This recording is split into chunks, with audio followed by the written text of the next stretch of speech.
in fact, if you really think about what online game is, there's a stigma.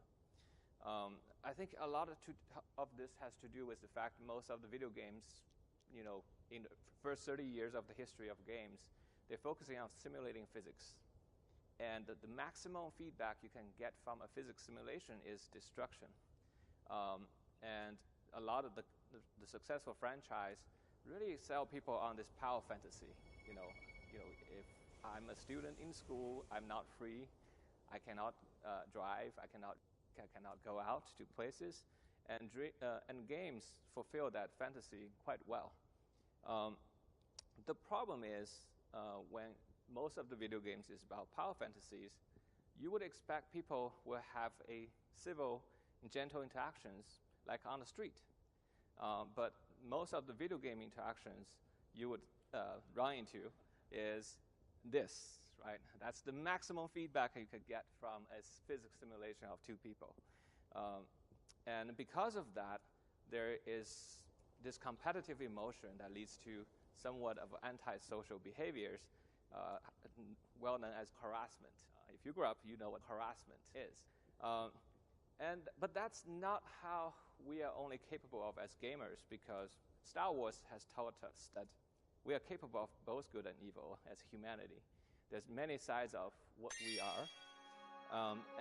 As game developers, it's more important about who do we want to highlight of these colors of humanity. Like, what do we want to highlight through our game design? And for me, I still feel, game is the ultimate art form. It's supposed to be a medium that to be respected, just like cinema, music, literature. And then why are we still seen as, subpar than these classic medium? I use this chart quite a lot, so bear with me. Old concept. This is emotional mapping of the demographics within the film industry. How at different age, masculine audience and feminine audience prefer different genres. The closer it is towards those demographics, the more they prefer those content. And when I first came to America, that was early 2000. At that time, the game industry is very small. There was no mobile phones. And there's console of young male audience, and then there's casual of PC, mostly middle-aged women. That was pretty much it. The industry is very small. And they're serving a subgroup of the entire population. And so most people would refer these people as gamers. But today, ever since 20 years ago when I come to America, the game industry evolved so much. Console industry has grown quite a lot because the gamers grow older. They are 20 years older than when I first came in. And you start to see more serious emotions being, dealt with in the console industry. And when we started TGC, that was back in 2004, 2005, we made a game called Cloud. We were trying to explore the idea, can video games be art? At the time, there's a famous saying of, like, can video game make you cry? If video game make you cry, then it is art. But at the time, there wasn't any games that made people cry. So when we made Cloud, we actually managed to, this is a student game back then, made by 4 or 5 students with no engine. There was no Unity and Unreal back then. And it's a little game about a kid flying in the sky and playing with the clouds. But what happened is we have received so many letters from our player that they say they cried for the game, which at the time I was very surprised. And they encouraged us to start this company to make more games that could touch people and show the society that games are not just competitions and killing, and it could be something emotional, and it could potentially make your life better. And that was really what kind of pushed us to start a company. And we started our first 3 games with PlayStation. And we were very, very small when we started. We only had 4 people. And we were trying to tackle some of the most challenging subjects in the gaming medium. We're trying to see if we can make a video game haiku that feels tranquility when everybody was pushing for geometry wars, Xbox Live Arcade. It's all about like the excitement. And then we try to explore, can video games be a poetry that allows you to discover a feeling of healing rather than destroying. And then when we make our very first online game, which is Journey, we're trying to see if they can connect people emotionally rather than having people competing with each other. And so each of the game we make, we're expanding in terms of its emotional complexity. Flower added more adventure and suspense into the game compared to Flow. Journey added more drama. There's a kind of rise and fall of a transformation of your player character. And the emotional range, as the emotional range expand, each of the game managed to reach to a different group of players. And with Journey particularly, there's this cross-section here. These are older male players, above 35 years old. And they happen to be journalists and award judges. So Journey did pretty well with the awards. But we see a lot of comments on the internet saying, this is the most boring game. We don't get what's the fuss about this thing. This is just a walking simulator. Because they are from younger male players, and they don't necessarily understand the appeal of drama. But it's all right. Meanwhile, in the past decade, that's Journey shipped in 2012, so it's 12 years ago. In the past decade, the biggest thing happened is outside the console and PC hardcore gaming industry, we had the social media and then now the mobile platform. All of a sudden, when we made Journey, we felt like we really leave an impact to make the industry shifting towards making more artistic content. You can kind of see a lot of the Sony AAA games start to shift towards that direction.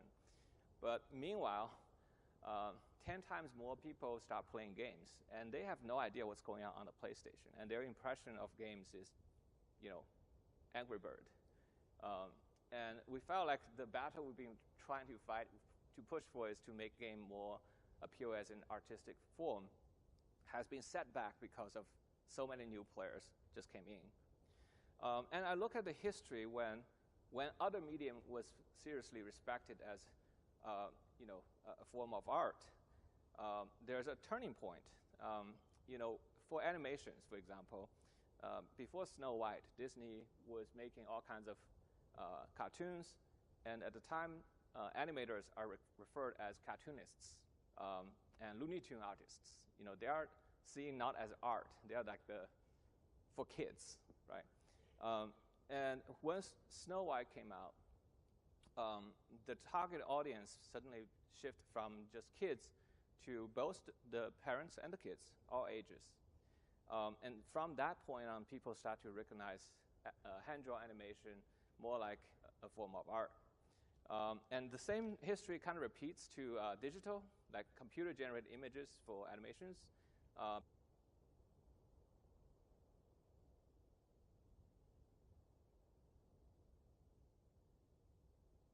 Favorite animators say, oh, computer can never capture the artistic expression of the human hands. But after Toy Story, that impression changes, because when everybody can be emotionally touched, a part of their humanity was moved by the medium, then they see it as art form. And so today with games, we have lots of games. We have games for a whole family to enjoy together for fun. And we have all kinds of devices that has games on it. There's games for children. There's games for parents, mom and dad. There are games that connects all the children together after school. There are games connect all the adults together after work. But there is not a game that is all ages. I have not been able to find a game I can play with my wife and my kids together. And I think we're just so close to there. So after Journey, we really wanted to make a game that is emotionally accessible to people of all ages and genders. And it has to be, 4-quadrant. That's like how Disney described their animations. But PlayStation at the time is a majority male platform. And we realized if we stay on the PlayStation, on the console, at maximum we can only hit that little slice of the pink pie. And it won't change the society's view of games. And so we made the leap to say, all right, let's try to make the game accessible emotionally, but also from the hardware platform side. Can we make a game that everybody can play? And so that's how we started Sky. So from Journey to Sky, it took us 7 years to make, which is insane. Like 3 years is already so crashing, and 7 years, I don't even have the words to describe that. And we're shifting from a console platform to leading with a mobile platform. We're changing from 2-player to MMO. We're changing from hardcore gaming audience to suddenly people of all ages. Many of them never played the games. When we make Journey, there's no chat. It's pretty safe. There's no harassment. No harassment in Journey either. But now we have a complete open online community that could have toxic behaviors if people can chat. And so it's a lot of challenges that took a long time. But we believe we're trying to build a world that could represent, truthfully capturing the bright side of humanity. Compassion and generosity is the emotion we're trying to create. And these are some of the fan arts. I like to look at players' fan arts because they usually capture what they remember the most from the game. And in Sky, the fan art is never about NPC stories. The fan art is always about the connection, the bonding, the friendships, the moment of compassion, the moment of altruism. And I'm really, moved by these art. But the game itself is essentially an online, a big social chat room where you can chat, you can hold hands with people, you can high five, you can give a hug, you can dance with people, you can send them letters, leave notes, and play music together. It's a pretty boilerplate description of the game. But at the same time, I want to say Sky is also the most socially engaging online game. I'm sure some games have piggybacking, but nobody bothered to make piggybacking really deep. And so we also have the UGC content where you can play instruments. We actually have the whole list sets of instruments that you can go really jam with friends. The most surprising thing about Sky is that I didn't realize, including Journey, by the way, the majority of players who really like Journey and Sky are women. This just was never a thing if you come to GDC or if you go to E3, you would never know that. But my coworker told me they had a Journey fan gathering in Japan. Actually, more than half of the people who showed up are women. Certainly, Sky today is over 70% of the active players are women. And worldwide, there's over 260 million install of Sky. And that is just a number that nobody in the studio have ever imagined when we make a game like this. The other surprise is we try to make the game emotionally accessible to people of all ages, and we actually have people of all ages playing. And here's a photo of a family with 3 generations playing Sky together. And out of all the messages I find, this one touches me the most because this is a father who doesn't play video game, but he was playing the game because of his daughter, and he was moved by the game and cried. And he wanted to thank us for making the experience. And I find out this guy works at Pixar, and he's like a Pixar tech lead. That's extra bonus for me. It's just like, these people are hard to move. So,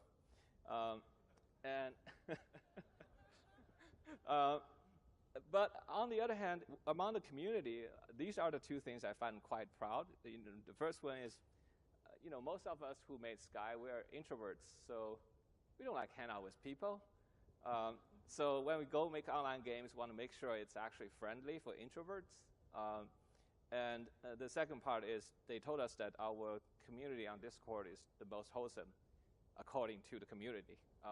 But yeah, and that says a lot about how we manage to design to avoid what you would expect from a typical online gaming community. So I'm going to just share some quick lessons, that notes we take, things that worked out and things that didn't work out with you. That's really why you're here, right? So, okay, first, very important one, just remember, the players are not born toxic. And unintentional design can potentially nudge our players towards toxic behaviors, but they were never born toxic.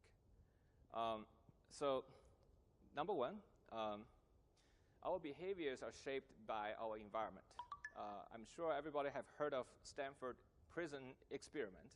Just to break it down very simple, in Stanford, a psychologist wants to test if it's the system, the institution of prison that's pushing the police to be abusive, or it's just purely because of the people.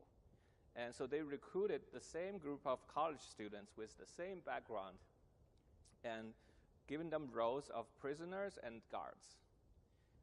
And they let them stay in the same facility for over a month. Initially, every college students were finding this really fun. It's a really fun role-playing game, right? It's like a LARP.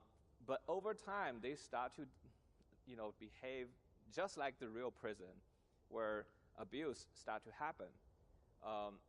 And people start to break down mentally, and people calling for quitting. They are all promised lots of dollars if they stay through the whole thing, but people eventually quit. They couldn't stay in this anymore. And the takeaway from that research is the professor said, the role that the people have in a situation has a significant effect on their behavior, and it's even much bigger than the innate personality. Innate personality is a weaker influence than the external situation. And without accountability, many people will do evil if given power. But I'm a game designer. I'm skeptical of everything, and I think the evil thing is wrong. Human will just do what humans do, which is they will seek whatever the maximum feedback in whatever system they're playing. And that's what they did in the prison. So second, players are newborn babies in the digital world. Just think about that. No matter how old you are, if you're going to a new country, if you're going to a cyberspace, you have to relearn everything about the social ethics of the society. So in Journey, we had this situation where, like many online games, there's no collision between people because there's latency. If you're blocked by somebody, it's a really terrible experience. We are just a bunch of optimists, so we thought, we want people to collaborate, right? Like there's a very good collaboration mechanics of you can push someone up and then they can pull you up. So with two people, you can overcome a barrier that nobody can overcome by themselves. And if they could get reward from that, it would bond them together. It's a typical co-op design thinking.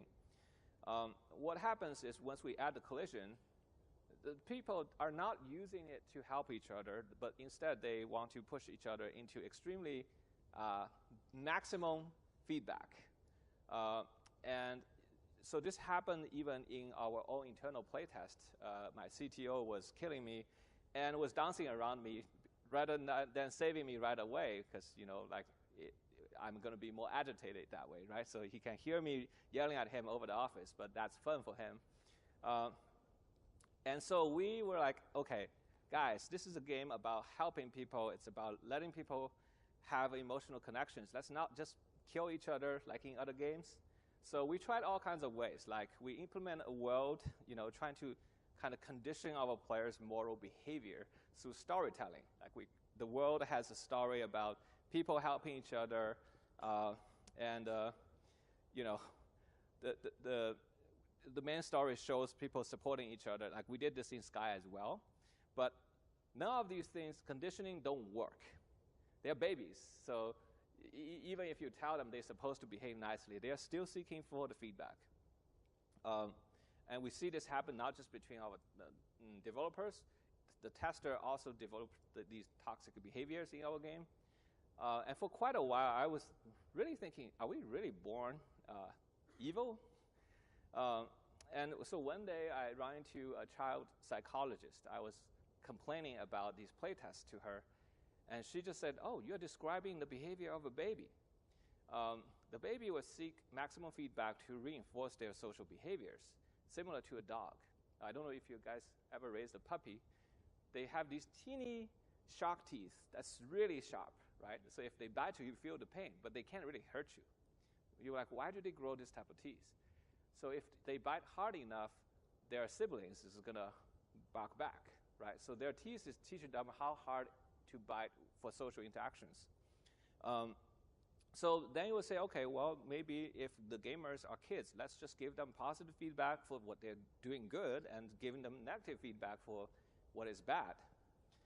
The problem with babies is that sometimes they don't interpret negative feedback as negative, and they always find that being a positive.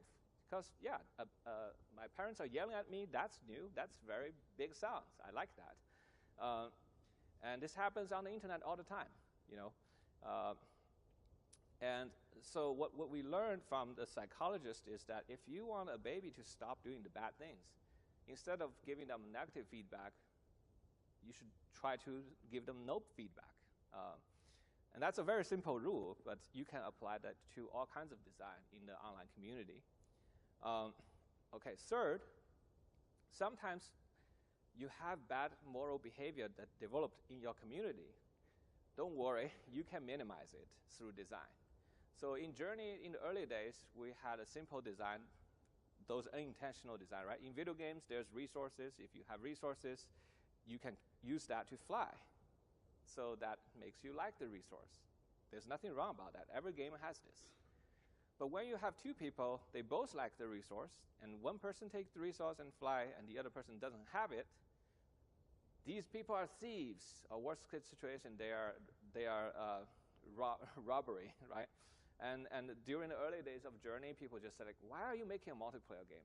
Online community is so toxic. We just want to play the game alone. Or give me a single player mode. That's like the most frequent feedback we get from testers.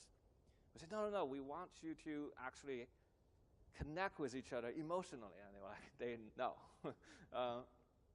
So we try to change the situation. Like, we don't want thieves to happen in the game, in the interaction.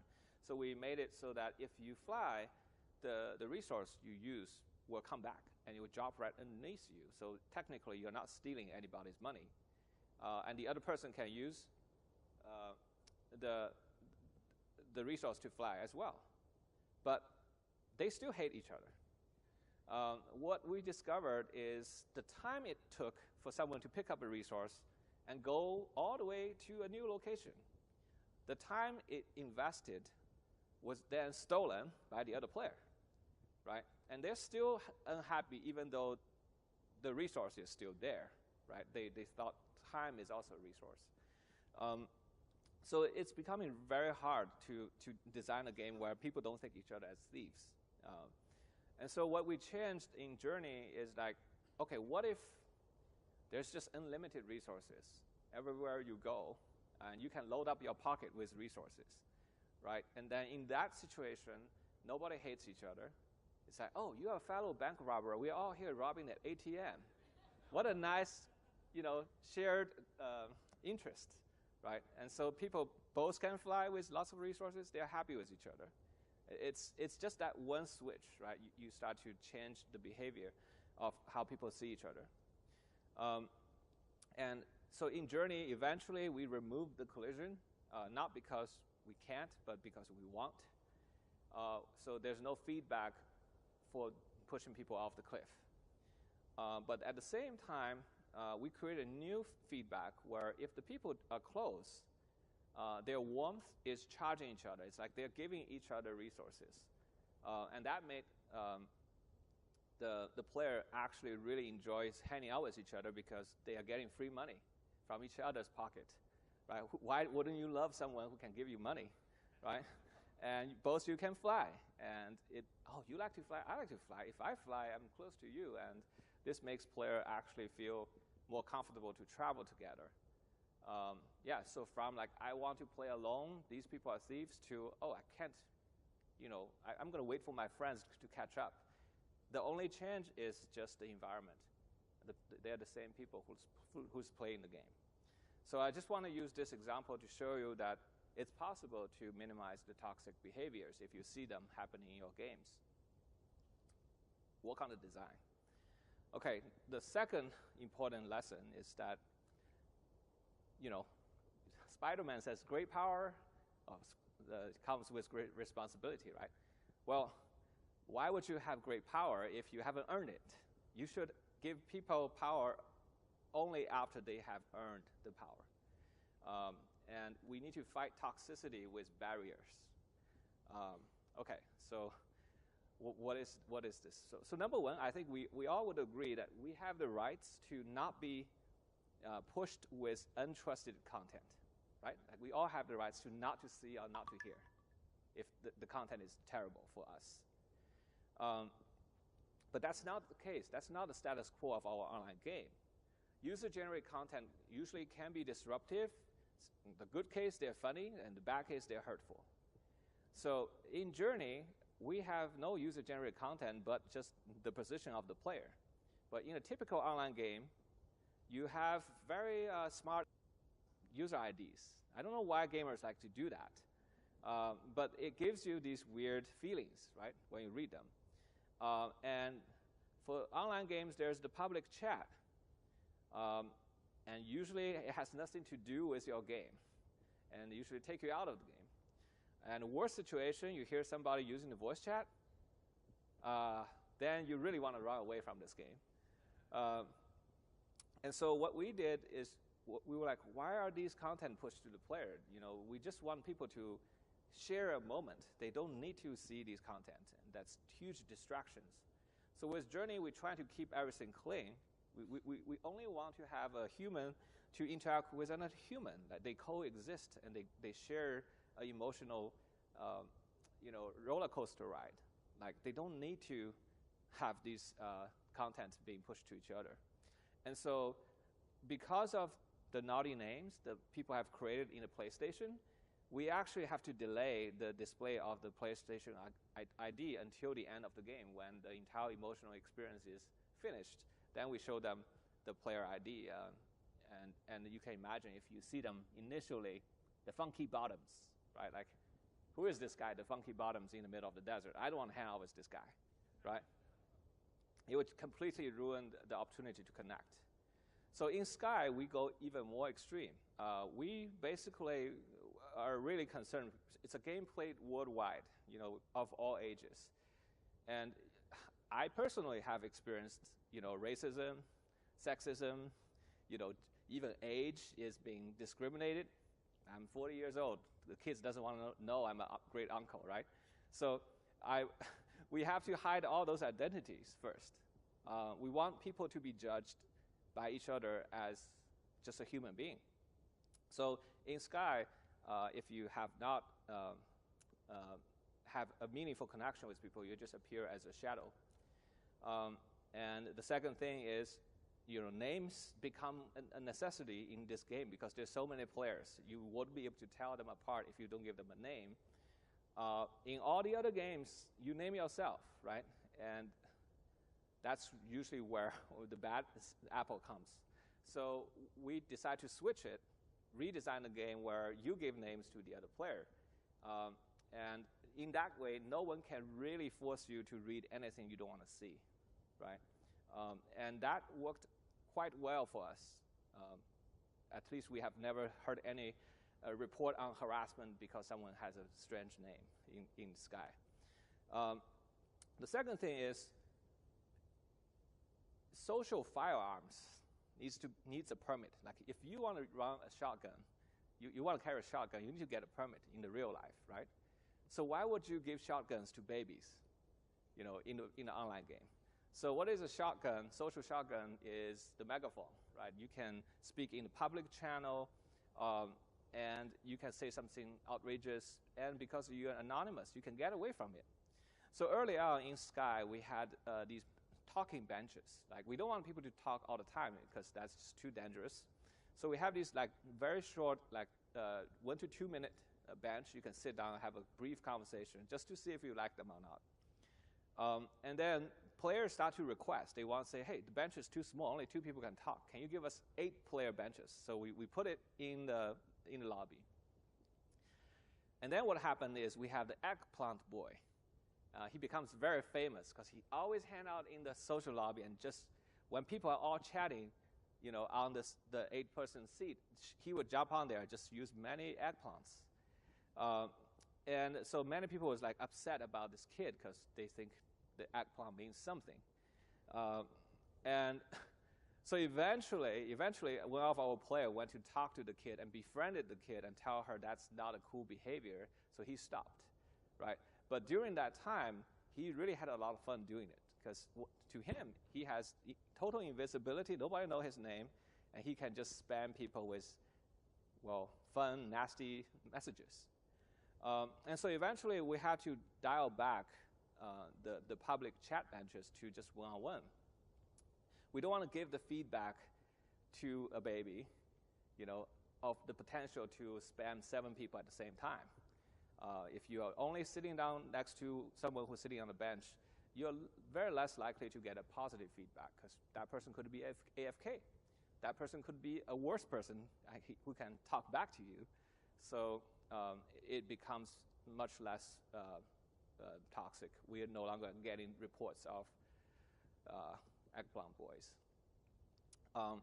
And we have the inspiration from Dark Souls where people leave helpful messages. So we want to reinforce that behavior. We want our players to leave messages to help each other, just like Dark Souls.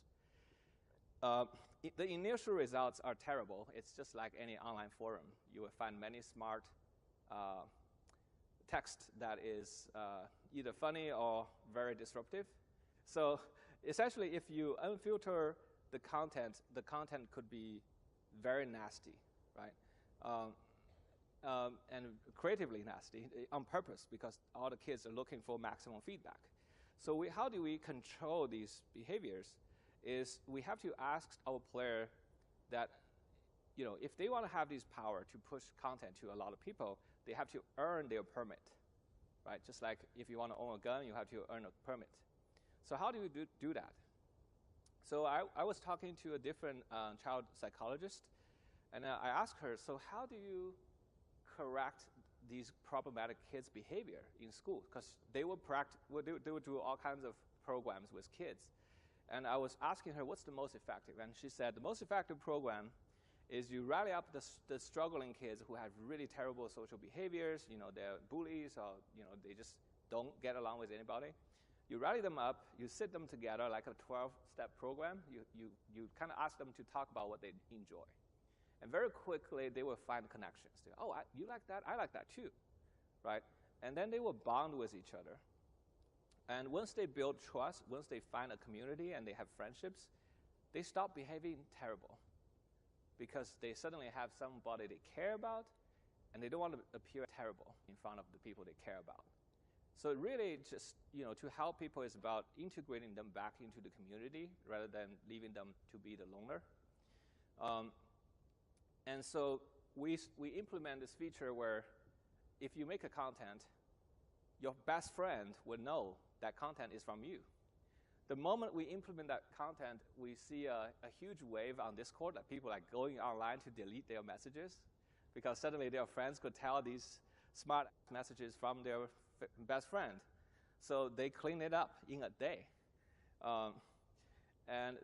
And now the messages we see in Sky are mostly interesting and many of them inspiring.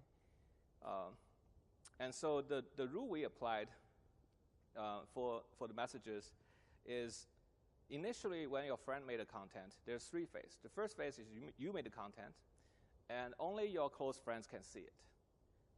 And you would need 3 endorsements from your close friend for this content to be qualified to be pushed to the public.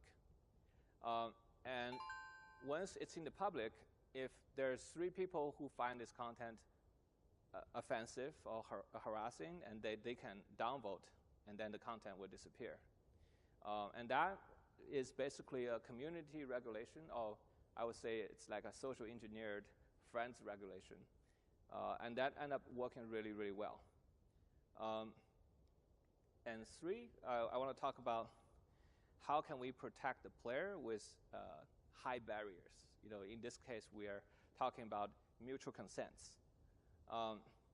So chat moderation, like I'm quoting my coworker Tim here, he said, chat moderation is important, but ultimately it's the ambulance at the bottom of the cliff. You want to prevent the people from jumping, not just collecting a wounded person. So in Sky, we try to implement the consent at every step of the social interactions, from the early stage of people just chatting with each other without knowing each other, right? So in this case, you have a video here. People were talking, and you don't even know what they look like. You're not judging them based on the appearance. You can just have a people-to-people conversation. And even to review the appearance, you have to agree to cross the candles to review them. So this really protects you from having, this weird typecasting or bias towards each other. And you really have to earn the friendship, like in real life. Like sometimes, like you like somebody, but they don't like you, right? So here's the kind of real vivid situation when a player finally get the friendship. They are so thankful. They feel like they've earned it. And so they actually care about the relationship.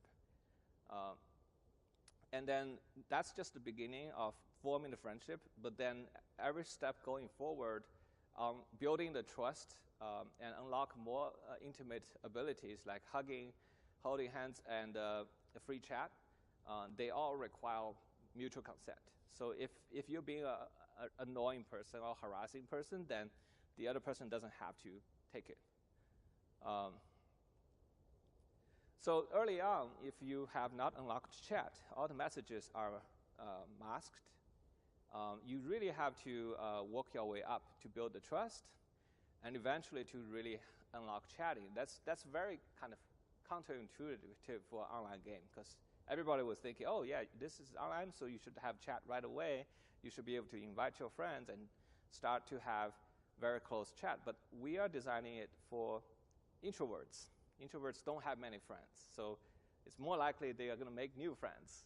And so we have to kind of build it a very safe environment so you can slowly dial up, whether you want to hear someone else talking or not. And in Sky, we created these different tiers of interactions that is, become more intimate over time.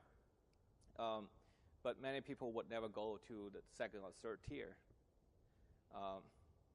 So first tier is chat, second tier is warp. Like warp could be seen as stalking, so like that's ability you really want to think if you want to give to a friend or not.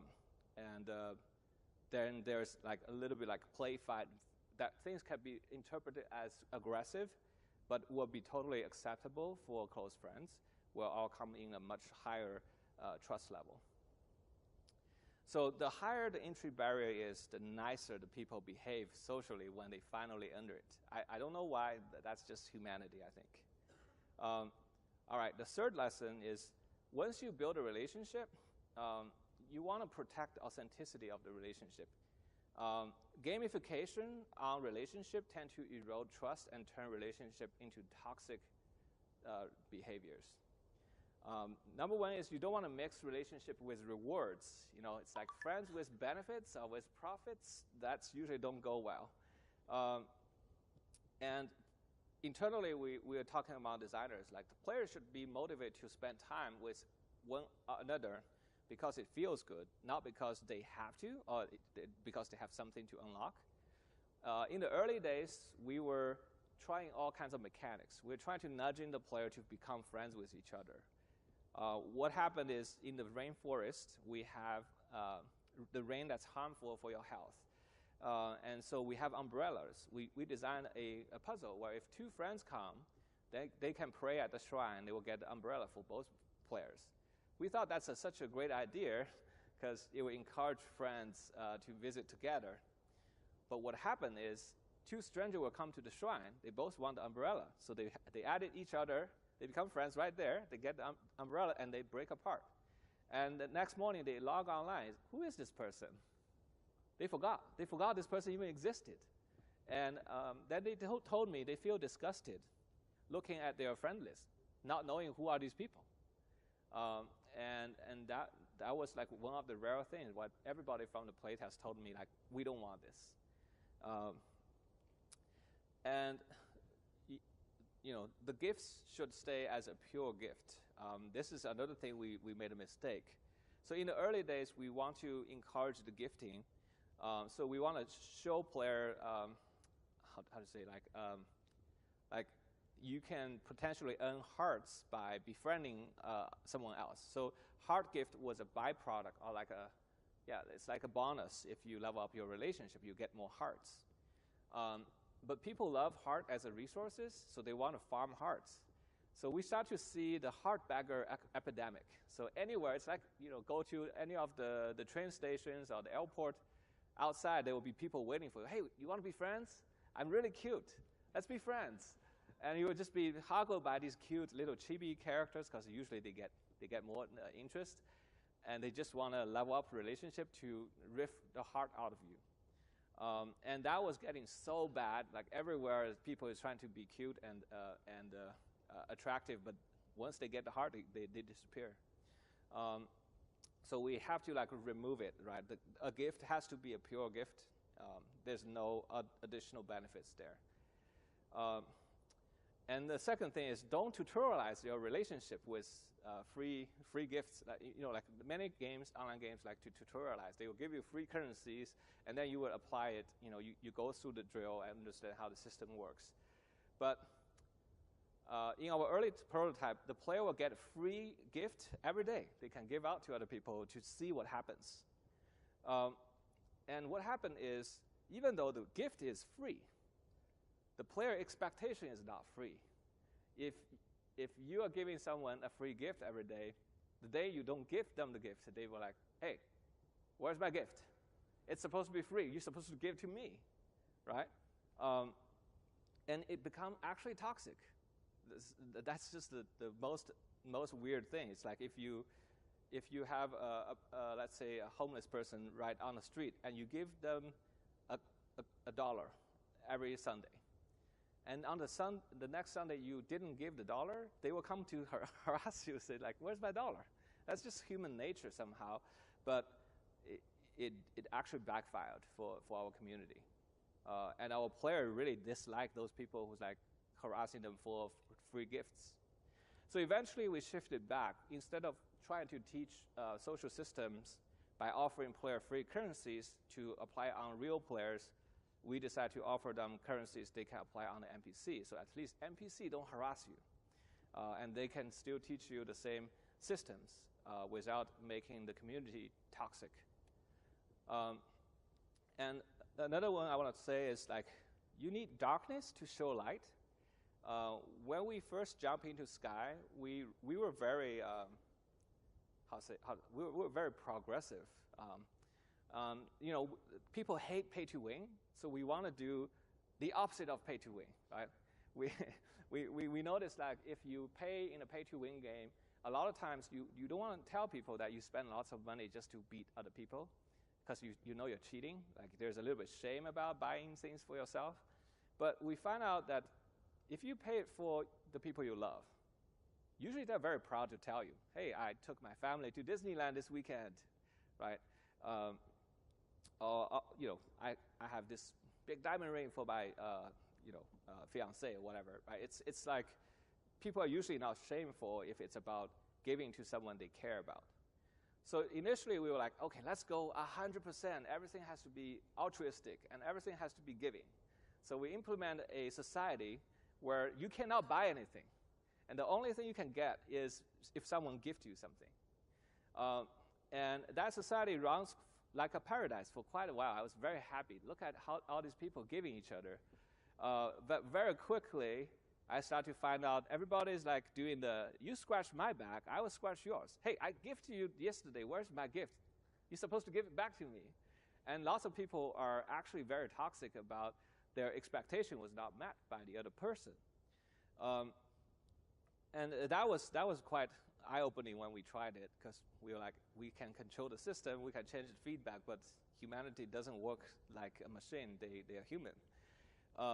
And so we realized that if you don't have a system where you actually can buy something for your self-interest, then when someone gives you a gift, you are second-guessing.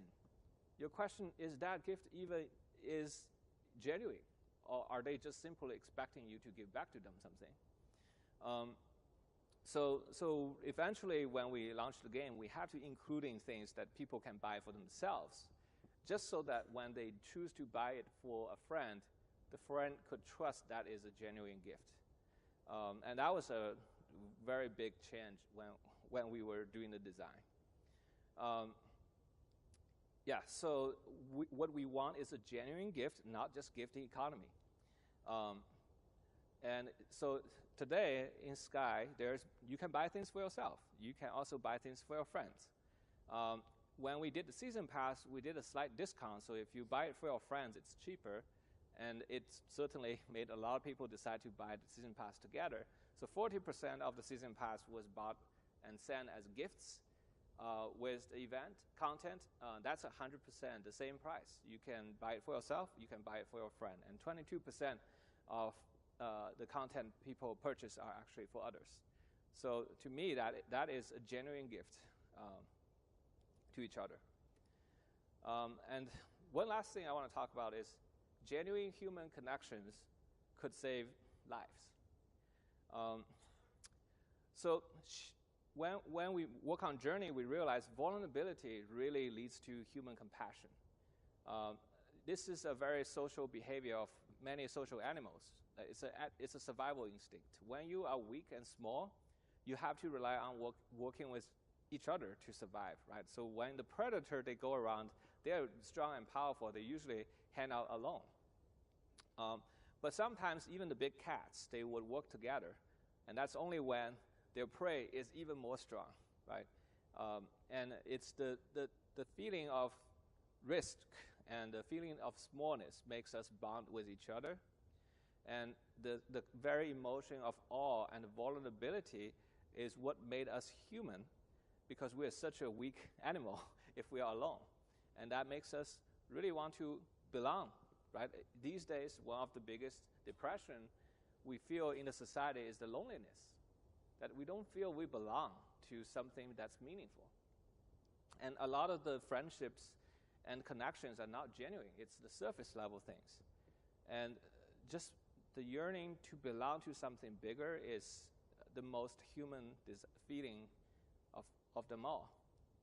And when you don't have this feeling of vulnerability and humble smallness, when you feel really big, we go back to the gamer behavior, right? You're the Space Marine, you're the Superman, you're the hero that can change the world.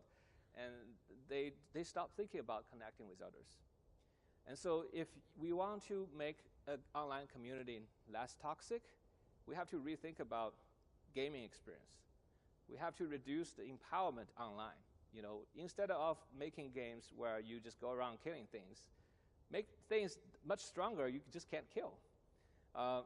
Instead of going around looting for treasures and resources or finding monsters, you go around running to other people. And people are more important than gold coins. In a battlefield, it's very hard to focus on people because the sound, the distraction. So, you know, in order for games where people can connect, you have to reduce the noise. You have to reduce the number of people.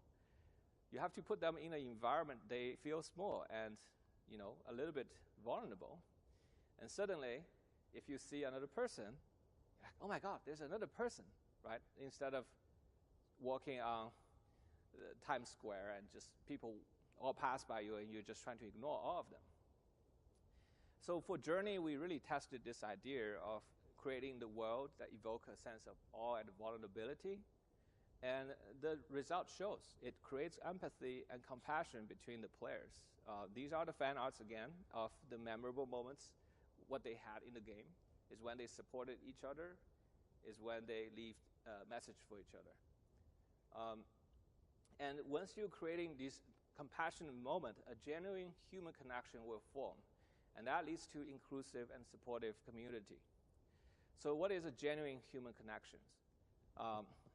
It's a vulnerable interactions between two people that they feel heard, seen, and known, and valued after the communication. And afterwards, they feel better about themselves and feel better about the world. I'm just going to summarize this genuine human connection. It's one of the few things I really believe is generally good for human.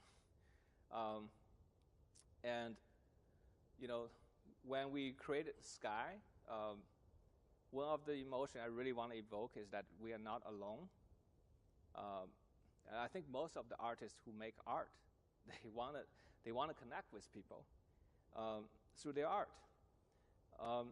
And in this process, if the art connects with them, there's an overwhelming sense of gratitude between the artist and the viewer. And I think this overwhelming gratitude I felt is also inspiring, our creation, and we want to give it back to the players. It's a very healthy cycle of reciprocation. When we launched Sky in 2019, we got a letter within a few months. A 67-year-old grandma from Hawaii who never played games was cried and moved by the game, and she told us, she doesn't want to be alone anymore, and she's still a person of love. And that's the same age as my mother-in-law, who also came from Hawaii. So it really, and eventually my mother-in-law also became a Sky player and find friendships. It's these stories that really makes me feel happy that working on the games that we make. There's this manga, a Japanese, very talented manga artist. She make usually funny mangas, but one day she made this manga for us. She said she actually tried to hurt herself in the real life multiple times. She was really thinking about throwing her life away. But when she discovered Sky, she felt the warmth from many friends she made in the Sky community that for the current moment that she chose to live. And she's only 20 years old. I really don't understand why a talented artist, at her golden age would think about throwing her life away. Yeah. And during the Ukraine and Russian war, we were really concerned because we have players from both nations. And when they run into each other, instead of having a fight in the game, they actually really supported each other. They see each other as victims of the war, and they still stay contacted today. And I want to show you just one last thing. This is from the concert of Aurora. When there's 4,000 people can view the concert together. But when we give this tool to our player, when they have the control to tell each other what to do, together they were able to perform something that's just really beautiful and moving. They decide to come together without any of the problem. We didn't tell people to do this, but they decide to do it together with each other. Instead of competing or fighting, they're here to create art. I've just never thought our gaming community could be more amazing. So to conclude, how do you keep your online interaction positive? First, just remember, players are not born toxic. We are all capable to being a good citizen and treat each other with compassion. So really just focusing on your design to highlight that bright part of humanity. Number two, don't give players social powers.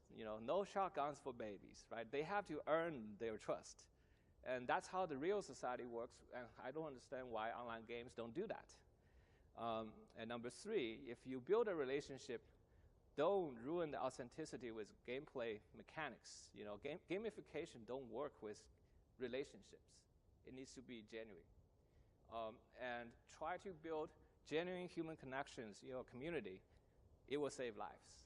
And, you know, we are game designers. We're thinking about how to change people's behavior in our games. But I don't see why we couldn't think about how real-world institutions can be designed to promote human values rather than destroy them. And if you can make it work in the virtual world, I don't see why it wouldn't work in the real life. So TGC, is a company that started 18 years ago, trying to make games to tell heartwarming stories for all ages. But today we have to change it because it's an online game now, right? We have to inspire humans to connect worldwide. Thank you, and we are also hiring. Yeah.